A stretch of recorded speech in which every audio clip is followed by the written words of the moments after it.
फैसला होना, क्या ये न्याय मिलना, न्याय में इतनी देरी होना, क्या वाकई में ये न्याय है? 1992 की घटना है। 9 आरोपियों को पहले सजा हो चुकी है, लेकिन जिला अदालत से ही हुई है। अब ये 6 आरोपियों को पॉक्सो के मामले में ये आजीवन हुआ है।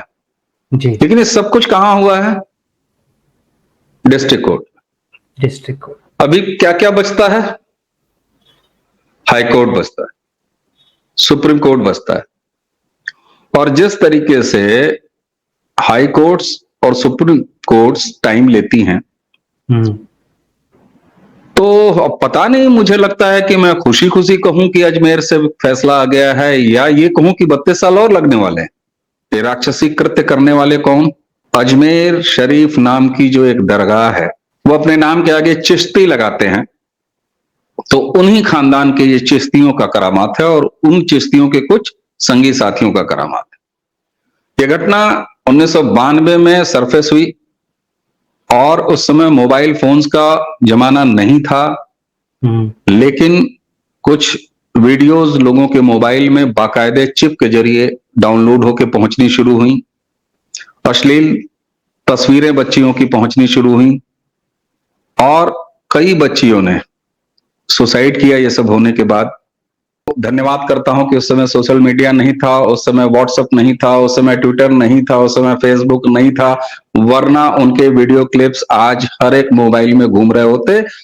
किस तरीके से ये शिकायतें कम से कम पहुंची, और मैं सलाम करता हूं, आखिर जो शिकायतें एफआईआर में कन्वर्ट हुई, उन्हीं शिकायतों के आधार पर यह फैसला आया है।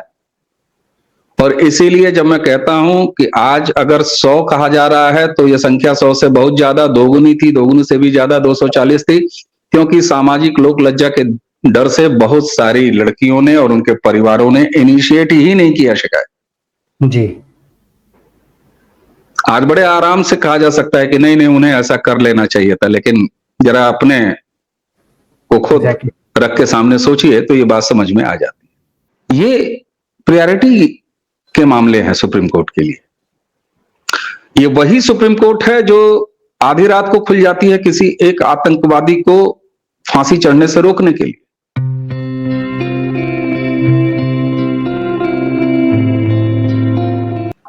नमस्ते, मैं हूं राहुल और आप देख रहे हैं मेरा रुख। आज एक अंतराल के बाद हमारे बड़े भाई, जिनसे बड़े भाई जैसा प्यार मिलता है, वो है अवनीश शर्मा जी, जो प्रारब्ध के एडिटर भी हैं और कल्चरल एक्टिविस्ट भी हैं, गवर्नमेंट के साथ काम करते हैं। उन्होंने उनसे समय मिला है और बड़े ही इम्पोर्टेंट टॉपिक पर बात करने के लिए समय मिला है। इम्पोर्टेंट टॉपिक मैं इसलिए कह रहा हूँ क्योंकि सुप्रीम कोर्ट की तरफ से 2 महत्वपूर्ण चीजें सामने आई हैं। पहली चीज, अजमेर में 1992 में जो एक वाकया हुआ था, जो रोंगटे खड़े कर देने वाला वाकया था, उससे रिलेटेड एक वर्डिक्ट आया है। और जो कोलकाता में डॉक्टर के साथ में एक बेहद शर्मनाक हादसा हुआ, उसके ऊपर भी सुप्रीम कोर्ट की तरफ से बातें सामने आई है। ये दोनों बहुत महत्वपूर्ण बातें हैं, इसलिए इन दोनों महत्वपूर्ण बातों पर अवनीश जी के साथ में चर्चा को आगे बढ़ाएंगे और उनसे उनके विचार जानने की कोशिश करेंगे। सर, आज आपने आपके बिजी शेड्यूल में से समय दिया, इसके लिए आपका बहुत बहुत धन्यवाद। नमस्कार राहुल, आपको बहुत बहुत धन्यवाद मुझे अवसर देने के लिए। आपके सभी दर्शकों को मेरा प्रणाम। जी जी सर, मैं सबसे पहले शुरुआत करना चाहूंगा अजमेर के हादसे से, जो ये वर्डिक्ट आया है जिसमें कहा गया है कि 6 आरोपियों को आजीवन कारावास दिया गया है। इसमें अगर मेरी स्मृति बराबर है तो लगभग 18 आरोपी थे। उन 18 आरोपी में से 4 को बरी किया जा चुका है, एक ने सुसाइड कर लिया है और एक शायद विदेश में जा चुका है। और इन 6 लोगों को जो है वो आजीवन कारावास की सजा हुई है, और वो भी 1 साल, 2 साल, 3 साल, 5 साल बाद, पूरे 32 साल के बाद। क्या ये फैसला होना, क्या ये न्याय मिलना, न्याय में इतनी देरी होना, क्या वाकई में ये न्याय है? जी, आप खुद जरा अंदाजा लगाएं कि 32 साल बाद जी। अगर जिला अदालत से, मैं फिर दोहरा रहा हूं, आपने अपने इंट्रो में सुप्रीम कोर्ट बोला, यह फैसला सुप्रीम कोर्ट से नहीं आया अजमेर वाला, जी, जी, माफ़ कीजिए, मैं इसको करेक्ट ये अजमेर जिला अदालत का फैसला है। अब जरा कल्पना करें आपके दर्शक कि 32 साल पुराने मामले का अगर जिला अदालत से फैसला आने में 32 साल लग गए। आप गिना सकते हैं कि इसी केस में मैं भी डिटेल बताऊंगा, क्योंकि बहुत सारे आज के दर्शकों को यह पता ही नहीं होगा। जी, बराबर। 1992 की घटना है। 9 आरोपियों को पहले सजा हो चुकी है, लेकिन जिला अदालत से ही हुई है। अब ये 6 आरोपियों को पॉक्सो के मामले में ये आजीवन हुआ है। जी, लेकिन ये सब कुछ कहां हुआ है? District court. District court. अभी क्या क्या बचता है? हाई कोर्ट बचता है, सुप्रीम कोर्ट बचता है। और जिस तरीके से हाई कोर्ट्स और सुप्रीम कोर्ट्स टाइम लेती हैं, तो अब पता नहीं, मुझे लगता है कि मैं खुशी खुशी कहूं कि अजमेर से फैसला आ गया है, या ये कहूं कि 32 साल और लगने वाले हैं। 1992 में अजमेर के एक प्रतिष्ठित कॉलेज, मैं जानबूझ के नाम नहीं लूंगा, मेरे लिए बड़ा आसान है कह देना, सोफिया गर्ल्स इंटर कॉलेज, चलिए ले भी दिया नाम मैंने। वहां 1 नहीं, 2 नहीं, 3 नहीं, 4 नहीं, ऑफिशियल आंकड़े कहते हैं 100, लेकिन जो असली इतिहास दर्ज होता है राहुल, वो लोगों की जबानों में होता है, चर्चाओं में होता है, अखबारों में उस समय के होता है। और मैं ये 100 की संख्या बिल्कुल नहीं मानता हूं। ये संख्या लगभग 240 बच्चियों का, क्लास 11th और 12th की बच्चियां, प्रतिष्ठित इंटर कॉलेज, निश्चित रूप से अच्छे घरों की लड़कियां, सो कॉल्ड अच्छे घर का जो भी हमारा पैमाना है। ये क्राइम, ये राक्षसी कृत्य करने वाले कौन? अजमेर शरीफ नाम की जो एक दरगाह है, उसका जो पुजारी कह लीजिए, मैं पुजारी शब्द सिर्फ इसलिए इस्तेमाल कर रहा हूं ताकि लोगों को समझ में आ जाए। मैं अचानक खादिम कह दूंगा तो उनको खादिम फुटवेयर समझ में आ जाएगा, लेकिन वहां के जो खादिम हैं, जो कि उस मालिकाना हक रखते हैं, वहां की कमाई खाते हैं, उस पर राज करते हैं, वो अपने नाम के आगे चिश्ती लगाते हैं, तो उन्हीं खानदान के ये चिश्तियों का करामात है, और उन चिश्तियों के कुछ संगी साथियों का करामात है। ये घटना 1992 में सरफेस हुई, और उस समय मोबाइल फोन्स का जमाना नहीं था, लेकिन कुछ वीडियोस लोगों के मोबाइल में बाकायदे चिप के जरिए डाउनलोड होकर पहुंचनी शुरू हुई, अश्लील तस्वीरें बच्चियों की पहुंचनी शुरू हुई, और कई बच्चियों ने सुसाइड किया। ये सब होने के बाद वो मामला चलता रहा। आप याद कीजिए कि वो 1992 का केस वो दौर था जब राम मंदिर आंदोलन अपने चरम पे था। राजस्थान के मुख्यमंत्री स्वर्गीय भैरव सिंह शेखावत थे, भारतीय जनता पार्टी की सरकार थी। सरफेस पे आने के बाद ये मामला काफी ब्रेक हुआ, गर्म हुआ, और उसके बाद पुलिसिया कार्रवाई शुरू हुई, लेकिन फिर ठंडे बस्ते में चली गई। लेकिन मुकदमा लड़ने वाले मुकदमा लड़ते रहे, और अभी 1.5 साल पहले पहली सजा हुई, जिसमें 9, और ये अब दूसरी किस्त 6। इसका निपटारा जिला अदालत ने किया जी। ये है आपके देश में, हमारे देश में न्याय की गति। आप अंदाजा लगाएं राहुल, 1992 में जो लड़की, जो बच्ची, और मैं लड़की और बच्ची इसलिए कह रहा हूं कि अगर वो 11th और 12th की थी तो मैं उनसे थोड़ा ही सीनियर रहा। मैंने 88 में अपना इंटर पास किया है जी, तो हमसे थोड़ी सी ही जूनियर बच्चियां। आज उम्र के किस मुहाने पे हैं? उनमें से ज्यादातर ऐसी लड़कियां हैं जिनके खुद के बच्चे आज 11th और 12th में पढ़ रहे हैं। बराबर। आप ये सोचिए कि हमारा समाज कैसा है और उस समय कैसा ताना बाना था। और मैं तो धन्यवाद करता हूं कि उस समय सोशल मीडिया नहीं था, उस समय व्हाट्सएप नहीं था, उस समय ट्विटर नहीं था, उस समय फेसबुक नहीं था, वरना उनके वीडियो क्लिप्स आज हर एक मोबाइल में घूम रहे होते। और पिछले फैसला आने के समय एक बार फिर वो काली करतूतें चिश्तियों की, शांति प्रियों की, मजहबियों की, वो एक एक मोबाइल में और सोशल मीडिया प्लेटफॉर्म्स में फिर घूम रही होती। लेकिन उस समय का जो कल्चरल माहौल था, जो सामाजिक माहौल था, उसमें बच्चियों की शादी होना मुहाल हो गई थी। किस तरीके से ये शिकायतें कम से कम पहुंची, और मैं सलाम करता हूं, आखिर जो शिकायतें एफआईआर में कन्वर्ट हुई, उन्हीं शिकायतों के आधार पर यह फैसला आया है। और इसीलिए जब मैं कहता हूं कि आज अगर 100 कहा जा रहा है तो यह संख्या 100 से बहुत ज्यादा, दोगुनी थी, दोगुनी से भी ज्यादा 240 थी, क्योंकि सामाजिक लोक लज्जा के डर से बहुत सारी लड़कियों ने और उनके परिवारों ने इनिशिएट ही नहीं किया शिकायत। जी।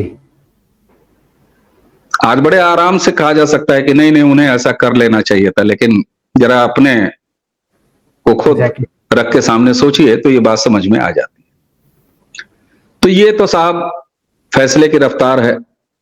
अब अगर आप इस पर कह दीजिए कि बहुत बड़ा फैसला आया है, बड़ा क्रांतिकारी फैसला आ गया है, इसका भरपूर स्वागत करना चाहिए, तो ठीक है, मैं स्वागत करने वाली भीड़ के अंतिम लाइन में खड़ा हो जा रहा हूं, लेकिन बेमन से खड़ा हूं। यह भारतीय जुडिशरी और जुडिशियल सिस्टम पर एक कालिक है, और हमारी देश की तमाम अदालतों से यह सवाल पूछ रहा है कल का फैसला कि साहब, आपको दुनिया की हर बेवजह मामलों में दखल देने की चिंताएं होती हैं, आप सबको उनका काम बताते हैं। एक शेर मुझे याद आ रहा है राहुल, हालांकि ये शेर पढ़ने का मौका नहीं है, लेकिन अपनी बात शायद मैं उससे ज्यादा बेहतर से कह पाऊं। सबको सभी के दाग दिखाता है आईना, सबको सभी के दाग दिखाता है आईना, खुद अपनी स्याह पीठ छुपाता है आईना। हर शीशे के पीछे उसका जो पीछे वाला हिस्सा होता है वो काला होता है, और काला होता है इसी वजह से वो हम सबको हमारा चेहरा दिखाता है, लेकिन खुद उसका अपनी रीढ़, अपनी पीठ वो काली होती है। ये शेर मैं अर्पित करता हूं भारतीय जुडिशियल सिस्टम, हमारे जिला जजों से लेके, हमारे जिला अदालतों से लेके session, high court, supreme court, सब जगह। होली में कितना पानी गिरे, जन्माष्टमी में मटकियां दही मटकी की वो कितनी ऊंचाई पर लगे, जलीकट्टू में बैल के साथ अन्याय हो कि ना हो, ये प्रायोरिटी के मामले हैं सुप्रीम कोर्ट के लिए। ये वही सुप्रीम कोर्ट है जो आधी रात को खुल जाती है किसी एक आतंकवादी को फांसी चढ़ने से रोकने के लिए। बराबर। ये वही सुप्रीम कोर्ट है जहां पर हर तरह के बेवजह के मामले और टिप्पणियां वो प्रायोरिटी से सुनी जाती हैं। तो मुझे नहीं लगता है कि अजमेर का ये फैसला कहीं से खुश होने का फैसला है। हां, अभी न्याय पाने की लड़ाई शुरू हुई है, पहला अध्याय लिखा गया है। आप क्या समझते हैं, जिन रसूखदार परिवारों से वो आते हैं वो हाई कोर्ट और सुप्रीम कोर्ट को छोड़ेंगे? वो वहां तक भी जाएंगे, वो पूरा प्रयास करेंगे कि मुकदमे चलते रहें, बीच में पेरोल मिलती रहे, बेल मिलती रहे। उसमें से मैं बताऊं, जो मुख्य आरोपी है, मुख्य अभियुक्त, आरोपी नहीं है, सजा याफ्ता है, सॉरी, जो मुख्य अभियुक्त है उसने अपने आप को पागल तक साबित करवा लिया साहब। हाँ जी, यहां तक हुआ है। तो ये तो कहानी है साहब। अब इसमें मैं अगर राजनीति की बात कहूं, भरत सिंह शेखावत साहब की सरकार थी, ठीक है, अंदर खाने ये भी बात कही जाती है कि राजस्थान सरकार ने उसको त्वरित गति से उतनी प्राथमिकता से इसलिए नहीं लिया कि उस समय सामाजिक ताना बाना खराब हो सकता था। हद है साहब। तो कुल मिला के ये एक स्याह फैसला है। मैं संतोष भी व्यक्त करने की स्थिति में नहीं हूं इस फैसले पे अजमेर के। न्याय मिलना तो बहुत दूर की बात है। दूसरा मामला आपने सुप्रीम कोर्ट का कहा, जी। RG Kar medical college Calcutta के मामले में सुप्रीम कोर्ट साहब ने इस पर कितना ध्यान दिया और इस फैसले से इस देश की सेक्टर 16 छाप मीडिया हो, चाहे सोशल मीडिया के भी हमारे राष्ट्रवादी लोग हों या तमाम अपने आप को गहन चिंतकार करने वाले लोग हैं, मैं कल से देख रहा हूं लगभग सबके टाइटल, सबके थंबनेल ये बता रहे हैं कि ममता सरकार को जड़ा सुप्रीम कोर्ट ने तगड़ा झापड़, तगड़ा चाटा, चढ़ गई सुप्रीम कोर्ट ममता सरकार पर, स्वतः संज्ञान ले लिया सुप्रीम कोर्ट ने। कितना बड़ा झूठ फैलाया जा रहा है कि स्वतः संज्ञान ले लिया सुप्रीम कोर्ट ने। मैं चैलेंज कर रहा हूं, कोई सुप्रीम कोर्ट ने स्वतः संज्ञान नहीं लिया है। कल जो हियरिंग हुई वो हियरिंग एक medical dental student Neha Singh ने अपने वकील के माध्यम से लेटर पेटिशन दाखिल किया था सुप्रीम कोर्ट में। ओके। और उस लेटर पेटिशन में ये अर्ज की गई थी कि आप कृपया स्वतः संज्ञान लें। और उस लेटर पेटिशन के बाद, पत्र याचिका के बाद सुप्रीम कोर्ट ने स्वतः संज्ञान लिया, एहसान किया देश पर। ये उसी तरह का स्वतः संज्ञान है राहुल कि जैसे कोई कंबल ओढ़ के कुंभकर्णी नींद में सोया हुआ हो और आप उसे दबदबाएं, थपथपाएं, फिर भी ना उठ रहा हो, तो आप एक बाल्टी ठंडा पानी उसके ऊपर जब फेंके तब वो चौंक के जब उठे, उस तरह का ये स्वतः संज्ञान है। अब आप इसे चाहे स्वतः संज्ञान कह लीजिए और चाहे आप ये कह दीजिए कि भाई साहब बहुत शानदार काम किया। अब उसके बाद इतनी कुंभकर्णी नींद से जगाए जाने के बाद जब स्वतः संज्ञान भी लिया, उसकी भी हकीकत सुन लीजिए राहुल जी। कल यह मामला कितने नंबर पर लिस्टेड था, इसी से प्रायोरिटी पता चल जाती है। कल सुप्रीम कोर्ट में सीजेआई की जो बेंच थी, 3 जजों की, सीजेआई उसके चीफ थे। सुप्रीम कोर्ट में कल की हियरिंग में बेंच के सामने यह मामला सुप्रीम कोर्ट में 66वें नंबर पर, 66 नंबर पर लिस्टेड था। ओके। अब आपके दर्शक और आप प्रायोरिटी बताइए जरा कि कितनी प्राथमिकता। पश्चिम बंगाल के कलकत्ता में हवाईजहाज की शिकार हुई एक जूनियर डॉक्टर, उसके साथ चलिए साहब, उसी समय यह भी एहसान किया गया जब लिस्ट किया गया इसको 66वें नंबर पे, तो उसी समय यह भी एक एहसान किया गया कि चूंकि ये थोड़ा सा सामाजिक मामला है, और उससे भी ज्यादा जरा कंसर्न देखिएगा कि इसको लेके पूरे देश में डॉक्टर्स की हड़ताल चल रही है, जिससे बहुत सारे पेशेंट परेशान हो रहे हैं। तो भले ये 66वें नंबर पर लिस्ट कर लिया है, लेकिन इसको प्रायोरिटी पे सुन लेंगे। और तब इस देश की बड़की अदालत के बड़के मिलाड ने कल कहा, लाओ भाई चलो सुना दो क्या है। वो सारी कोर्ट प्रोसीडिंग के वीडियो पब्लिक डोमेन में है, संभवतः आपने भी देखा होगा, ना देखा होगा तो आप देख लीजिएगा। मैं तो अर्ज करूंगा कि डिस्क्रिप्शन में डाल भी दीजिएगा, जरा लोग खुद अपनी आंखों से देखें वहां हो क्या रहा था पूरी प्रोसीडिंग के दौरान। लगभग 1-1.25 घंटे तक की ये सुनवाई चली। मैं वो सुनवाई लाइव देख रहा था।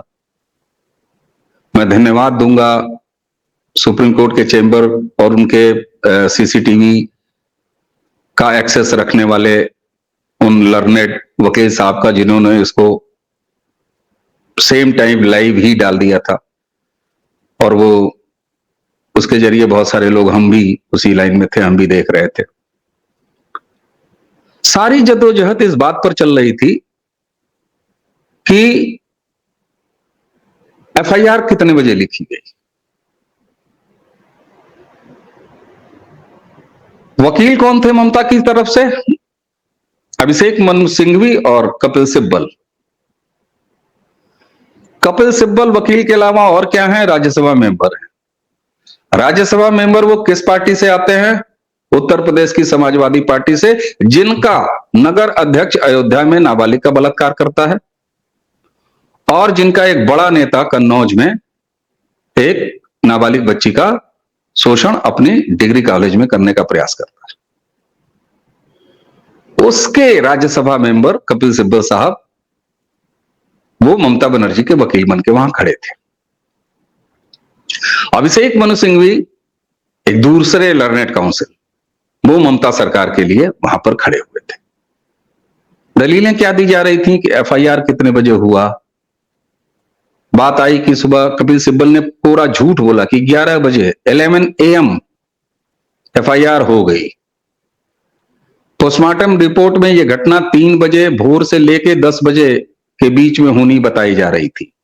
कपिल सिब्बल कह रहे थे कि 11 बजे एफआईआर हो गए थे। फिर मिलाडशिप क्या पूछ रहे थे कि भाई एफआईआर हो गई थी किसकी तरफ से? एफआईआर गार्जियन की तरफ से हुई, जबकि एफआईआर किसकी तरफ से होनी चाहिए थी? एफआईआर कॉलेज की तरफ से होनी चाहिए थी, प्रिंसिपल की तरफ से होनी चाहिए थी। खैर, उसके बाद उस कार्रवाई में सुप्रीम कोर्ट ने पूरा का पूरा मामला कहां शिफ्ट हुआ? सुप्रीम कोर्ट की ज्यादा चिंता यह थी कि डॉक्टरों की हड़ताल समाप्त हो जाए। उसके लिए न्यायमूर्तियों ने क्या क्या कहा? न्यायमूर्तियों ने यह कहा कि बहुत सारे लोगों को 2-2 साल के अपॉइंटमेंट मिलते हैं, उनका अपॉइंटमेंट कैंसिल हो गया, फिर 2 साल की वेटिंग रहेगी। यानी कुल मिला के उस बच्ची को न्याय मांगने के लिए जो राष्ट्रीय स्तर पर एक जन आंदोलन खड़ा हुआ है डॉक्टरों की अगुवाई में, उसको तोड़ देने, उसको खत्म करने का प्रयास सीधे सीधे तौर पर सुप्रीम कोर्ट के ऑनरेबल बेंचेस के सामने और कोर्ट रूम में हो रहा था। ये मेरा आरोप है और यही सच्चाई है, आरोप नहीं। उस बच्ची के साथ क्या हुआ क्या नहीं हुआ, ममता सरकार से कोई रिपोर्ट, कोई जवाब तलब किया ही नहीं गया। जो लोग भी ये खुश हो रहे हैं, इस बात को लेकर संतोष व्यक्त कर रहे हैं और नगाड़े ढोल बजा रहे हैं कि ममता सरकार को पीट दिया सुप्रीम कोर्ट ने, वो एक लाइन के जवाब मुझे दे दें कि कल की पूरी हियरिंग में उस बच्ची को हासिल क्या हुआ, क्या हासिल हुआ उसको? कुछ भी हासिल नहीं हुआ। अब यह मामला कल सुना जाएगा, थर्सडे को, और कल क्या सुना जाएगा ये भी सुनिए। सुप्रीम कोर्ट ने किया क्या? सुप्रीम कोर्ट ने यह किया, उन्होंने सीबीआई से स्टेटस रिपोर्ट तलब की है कल। वो सीबीआई जो कलकत्ता हाईकोर्ट के इंटरवेंशन के बाद ममता बनर्जी ने 18 तारीख का समय दिया था, बीते 18 तारीख, घटना 9 तारीख है, 9 और 10 तारीख की दरमियानी रात की घटना है। 18 तारीख का समय दिया था बंगाल पुलिस को। ममता बनर्जी ने कहा था कि अगर 18 तारीख तक आप अपनी जांच से हमें संतुष्ट नहीं कर सके तब हम सीबीआई के लिए सोचेंगे। भला हो सुप्रीम कोर्ट का, कलकत्ता हाई कोर्ट का, कि जिन्होंने इसको 14 तारीख को उठा के सीबीआई को दे दिया। सीबीआई को कलकत्ता हाई कोर्ट ने शाम को 4 बजे दिया और ठीक 4 बजे के बाद, यानी जैसे ही सीबीआई ने पूरी ये जांच अपने टेक ओवर किया, उसके कुछ ही घंटों के बाद, इससे पहले कि सीबीआई का एक परिंदा भी हॉस्पिटल की तरफ जा पाता, उसके पहले ही खुद ममता बनर्जी सरकार के वेस्ट बंगाल के पुलिस ने यह स्वीकारा कि 7,000 की भीड़ आरजी कार मेडिकल कॉलेज पर चढ़ बैठी। सबसे पहले डॉक्टर्स के प्रदर्शन वाले चेंबर को, वो पूरा मजमा जो तंबू था, माइक, दिस दैट, उसको तोड़ा, कुर्सियां तोड़ी। उसके बाद फर्स्ट फ्लोर को वेंडलाइज किया, सेकेंड फ्लोर को किया, थर्ड फ्लोर को किया। उनका असली टारगेट था 4थे फ्लोर पर पहुंचना, जहां सीन ऑफ क्राइम है। लेकिन कुछ ईश्वरीय संयोग ऐसे थे कि वहां के दरवाजे बंद थे और वो गुंडे वहां नहीं पहुंच पाए। इरादे क्या थे? इरादे 2 थे। सबसे पहले तो जो वहां पर प्रदर्शनकारी बैठे हुए हैं, जो बच्ची को न्याय देने के लिए डिमांड कर रहे हैं, उनको डरा दिया जाए ताकि पूरे वेस्ट बंगाल में किसी की हिम्मत, किसी की औकात न हो कि वो सड़क पर उतर सके और प्रदर्शन कर सके। पहला तो ये था एजेंडा। दूसरा था इन द सेम टाइम कि सीन ऑफ क्राइम को, जो पहले ही आंशिक रूप से और ठीक ठाक तरीके से बिगाड़ा जा चुका है, उसको और बिगाड़ दिया जाए ताकि वहां से कोई फोरेंसिक सबूत नहीं मिले। सुप्रीम कोर्ट ने इस पर ममता बनर्जी सरकार या वेस्ट बंगाल पुलिस से कोई रिपोर्ट तलब की? नहीं की। की ही नहीं। रिपोर्ट किससे तलब कर रहे हैं वो? सीबीआई से, जो अब जांच कर रही है। उधर दूसरी तरफ ममता बनर्जी का एक्शन देखिए। ममता बनर्जी महिला मुख्यमंत्री, ममता बनर्जी गृह मंत्री, ममता बनर्जी चिकित्सा मंत्री पश्चिम बंगाल, और ममता बनर्जी नाम की महिला अपनी 12 सांसदों, सबसे ज्यादा महिला सांसद तृणमूल से हैं, सड़क पर उतर जाती हैं किसके खिलाफ? सीबीआई के खिलाफ। ना ना ना, एक और झूठ परोसा जा रहा है, ये व्यंग है, सस्ता व्यंग है कि अपनी ही सरकार के खिलाफ खड़ी हो जा रही। नहीं, वो सीबीआई के खिलाफ खड़ी हुई थी, क्योंकि उस पूरे प्रदर्शन के ड्रामे के बाद ममता बनर्जी ने कहा क्या? ममता बनर्जी ने यह कहा कि 2 दिन में सीबीआई जांच कंप्लीट करे, और ये जो संजय राय नाम का एक कबूतर जो इन्होंने उड़ा दिया है, उसको फांसी पे लटका दे, ताकि जल्दी से जल्दी ये पूरा मामला समाप्त हो जाए। मुझे अपने मुंह से बोलने में शर्म आती है। पोस्टमार्टम रिपोर्ट और पोस्टमार्टम टीम के सदस्य रहे डॉक्टर गोस्वामी जो ये खुलासा कर रहे हैं और कर चुके हैं बहुत पहले कि 150 ml सीमेन उस लड़की के बॉडी से बरामद हुआ। ये रेप है या गैंग रेप है? पश्चिम बंगाल के भारतीय जनता पार्टी के शुभेंदु अधिकारी के कई और दावे हैं। वो मानो अंग तस्करी की तरफ इशारा करते हैं, वो ड्रग रैकेट की तरफ इशारा करते हैं। उन्होंने वहां के वॉश बेसिन और तमाम चीजें तोड़ जाने के आरोप लगा रहे हैं।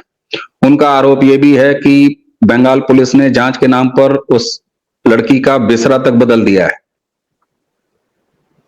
इन सारी कवायद में कल सुप्रीम कोर्ट से उस लड़की को क्या हासिल हुआ सिवाय सीबीआई को तलब करने की? अब कल जब सुप्रीम कोर्ट वो सो कॉल्ड अपना स्यू मोटो पर सुनवाई करेंगे तो वो सीबीआई से पूछेंगे, हाँ भाई कहां तक पहुंचे? अब कोई सवाल वेस्ट बंगाल सरकार पर नहीं होगा, अब कोई सवाल पश्चिम बंगाल सरकार पर नहीं होगा। उनके हाथ खाली झाड़ के बिल्कुल फिट हैं कि हमने ये फाइल आगे बढ़ा दी है, अब हमारी कोई जिम्मेदारी नहीं है। अब सारा इस देश का विपक्ष और मीडिया सीबीआई से पूछेगा, और लगातार आप देखेंगे कि ये धूर्त पैनलिस्ट राजनीतिक पार्टियों के आके कहेंगे कि सीबीआई तो मोदी की है, सीबीआई तो शाह की है, सीबीआई जवाब दे, सीबीआई जवाब दे। ये बेशर्मी चल रही है लड़कियों के नाम पर, और मुझे कहते हुए कोई दुख नहीं हो रहा है कि ये सारी बेशर्मी इस देश की न्यायपालिका के संरक्षण में चल रही है। कल जो कुछ भी सुप्रीम कोर्ट में वेस्ट बंगाल की उस बर्बर घटना को लेकर हुआ है, वो केवल और केवल ममता बनर्जी के इकोसिस्टम का कमाल है, और ये कांग्रेसी इकोसिस्टम का कमाल है, जिसने मैं कह सकता हूं कि जुडिशरी में भी वो इकोसिस्टम किस तरीके से काम कर रहा है, उसका कल बेशर्म नमूना अगर देखने को मिला है तो वो सुप्रीम कोर्ट के कोर्ट रूम में देखने को मिला है। ये आपका जुडिशियल सिस्टम है, और संभवतः यही वजह है कि प्रधानमंत्री नरेंद्र मोदी ने 15 अगस्त को लाल किले की प्राचीर से बोलते हुए सीजीआई की उपस्थिति में यह कहा कि इस देश में अब न्यायिक सुधार की बेहद आवश्यकता है। बराबर। और एक चीज और सुनिए जरा जी, अंतिम बात कह रहा हूं। एक तरफ सीजीआई साहब की अगुवाई में वो बेंच ये अपील कर रही थी कि डॉक्टर्स काम पे आ जाओ, यानी मामला डाइल्यूट हो जाए प्रदर्शन का। मैं ये नहीं कहता आकस्मिक सेवाएं चल रही हैं, वो ये भी कह सकते थे कि आप बाई रोटेशन अपने एजिटेशन को ऑन रखें, क्योंकि लोकतंत्र में एजिटेशन मूलभूत अधिकार है, नागरिक अधिकार है। राइट। सुप्रीम कोर्ट ये भी डायरेक्टिव दे सकती थी कि डॉक्टर्स को कि आप बाई रोटेशन जिस तरीके से आप ड्यूटी करते हैं 12-12 घंटे की शिफ्ट में, 8-8 घंटे की 3 शिफ्ट में, उसी तरह 8-8 घंटे की 3 शिफ्ट में आप अपने एजिटेशन भी जारी रखिए, और उसी के साथ साथ आप काम पर भी वापस आ जाइए। मुझे लगता है कि ये एक ऐसा फैसला होता है जिसमें वो दोनों तरफ बराबर न्याय करते हुए दिखाई देते, लेकिन नहीं, उनको ऐसा नहीं करना था, उनको ऐसा नहीं करना था। अब देखिए जरा वहां पर जजेस कह क्या रहे थे, बजाय इसके कि वेस्ट बंगाल सरकार से और वेस्ट बंगाल की पुलिस से, वहां के सिस्टम से सवाल पूछा जाए, उनकी चिंता ये थी कि लड़की का नाम, लड़की का फोटो, उसके पोस्टमार्टम के बाद की तस्वीरें, ये सब पब्लिक में ये नहीं होना चाहिए। अच्छा ठीक है सर। फिर उनकी दूसरी चिंता क्या थी? उनकी दूसरी चिंता ये थी कि साहब डॉक्टर्स के लिए टॉयलेट्स नहीं है, ये नहीं है, वो नहीं है, एक इस पर एक्शन कमेटी बना दी जाए, एक इस पर कोई टास्क फोर्स बना दिया जाए। ठीक है साहब, बहुत अच्छी बात है, आहा क्या बात है।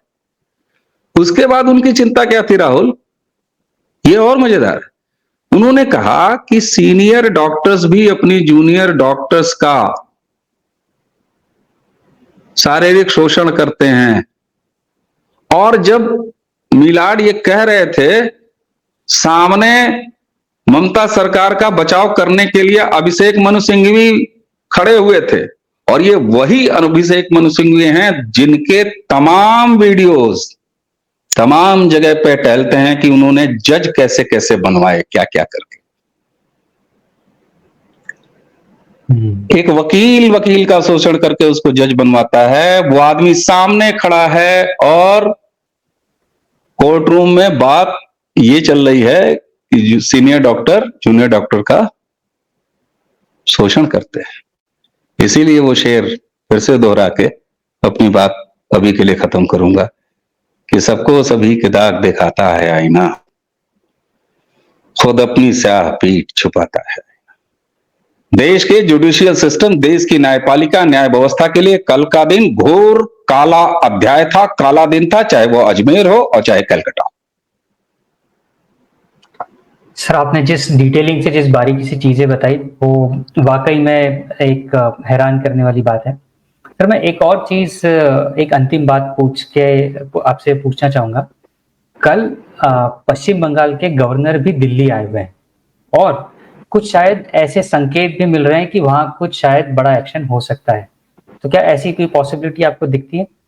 क्योंकि वो राष्ट्रपति जी से भी मिले और नहीं, बढ़िया सवाल, भी मिले। बढ़िया सवाल आपने पूछा, बहुत अच्छा सवाल पूछा आपने। इसको मुझे लगता है कि बिल्कुल पूछा जाना चाहिए था। देखिए, एक आम भावना है 356 लगा देना चाहिए।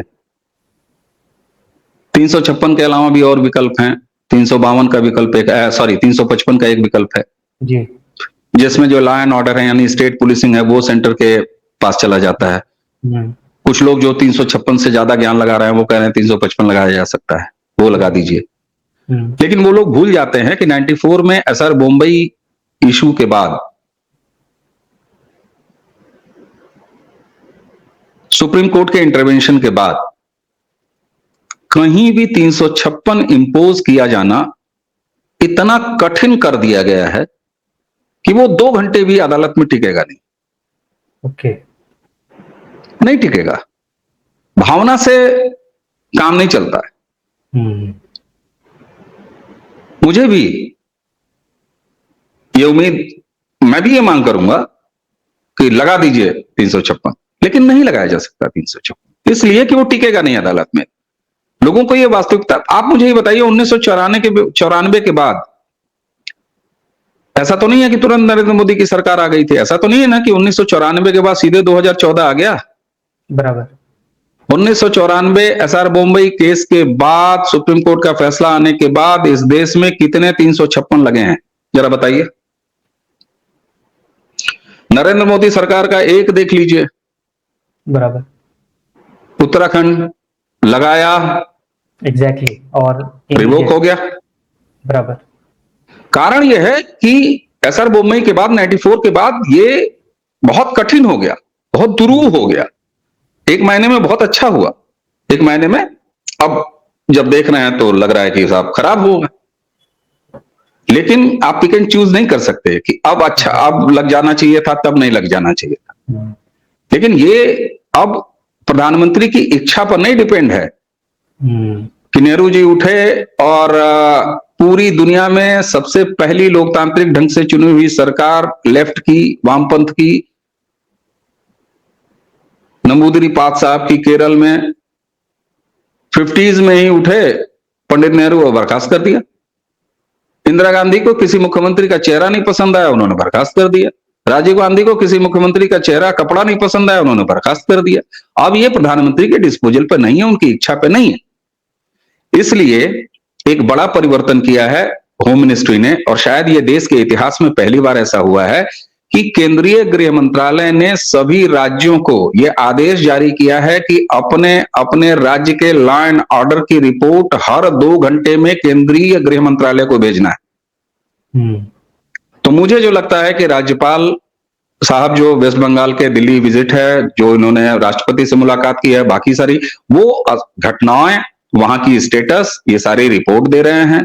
और केंद्र सरकार 356 के अलावा, मेरा अटूट विश्वास है कि 356 के अलावा और बाकी विकल्पों पर काम हो रहा है, क्योंकि बंगाल की स्थिति बांग्लादेश के बाद एक दूसरे तरह की भी हो गई है। इसलिए केवल इसको कलकत्ता की घटना से ही न देखा जाए। जी सर, आज आपके समय के लिए बहुत बहुत धन्यवाद। आज के डिस्कशन को हम यहीं पर विराम करेंगे और कुछ इंपॉर्टेंट मुद्दों पर जरूर आपसे फ्यूचर में बात करने की कोशिश करेंगे। स्वागत। आपका समय के लिए बहुत बहुत धन्यवाद। जय हिंद। धन्यवाद।